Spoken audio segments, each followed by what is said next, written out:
Yeah, and we just know the massive impact that those extreme bouts of load shedding are having. Once we go beyond stage 2 or 3, up to stage 5, 6, we're looking at 10 hours or more where people are simply offline. That's having an impact on everybody, but it is absolutely crippling many small businesses in particular. Let's go to Durban now and get some input from our reporter, Nqobile Madlala.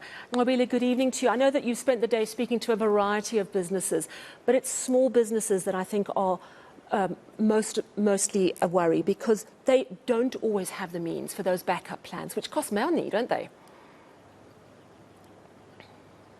Yes, definitely, Sally. I mean, we have spoken to quite a number of businesses. I think the one we started with, Sally, was a man who has a place where he makes coffee for many of his clients. And what he was saying to us is that he's seeing himself spending more money now on petrol to try and get the generator going, because in a place where he is currently renting the space, they have a bigger generator, and so he is now having to budget that amount of money for petrol to ensure that his business is going, but which means now that some of his profits that he has always counted for has now gone a bit lower. When we spoke to some of the businesses that we in earlier on, is that we managed to find somebody who was running a magazine, and they were saying that they're running an online magazine, and basically it's very difficult to work in a laptop when you know exactly that you have no means of getting any power. They're worried about their work, and they were just suggesting that they find themselves having to spend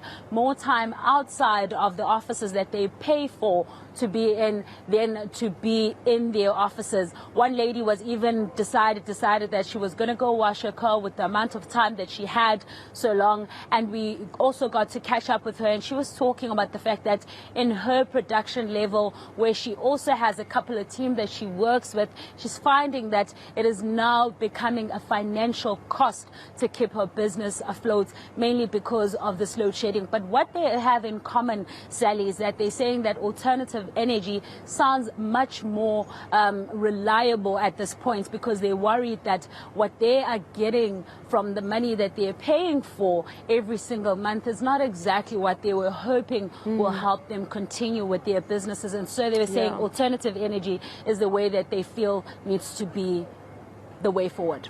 Yeah, and it's interesting. I think that everyone is realizing they have to make a plan for themselves. Of course, as you've explained so well, every backup plan has a cost. So that is the difficulty faced by many businesses, small businesses particularly vulnerable. But you've also spoken to the bigger businesses today, haven't you? And they too are feeling the pinch, aren't they? Feeling the pinch indeed, Sally. So I'm going to get out of the picture and just show you.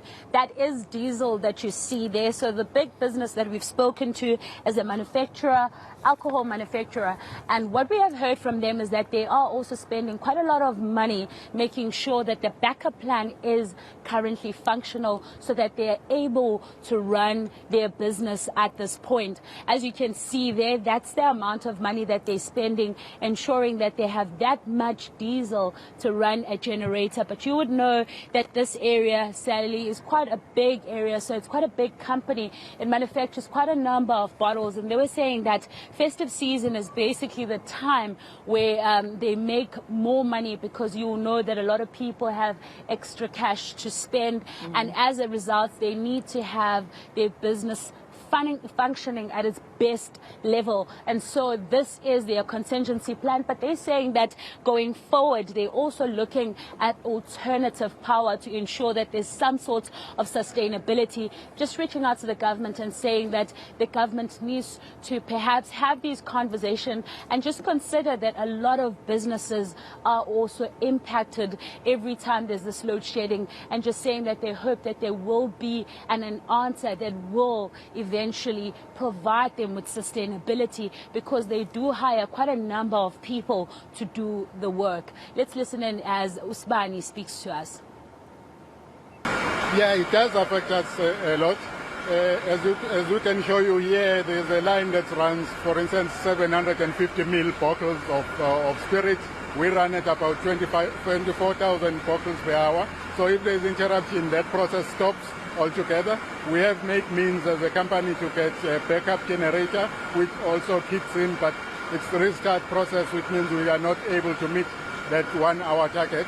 But our main aim really as a business, the decision we have taken is to move more to alternative energy, and we will be investing in solar energy to support our production as a much more sustainable path. Yes, it does push what we call cost of goods and services, because we do need to procure a lot of diesel. We use diesel as a backup generating power generation.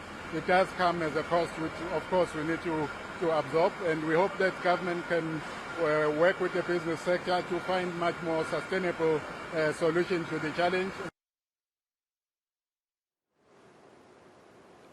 Yeah, everyone's looking for a plan.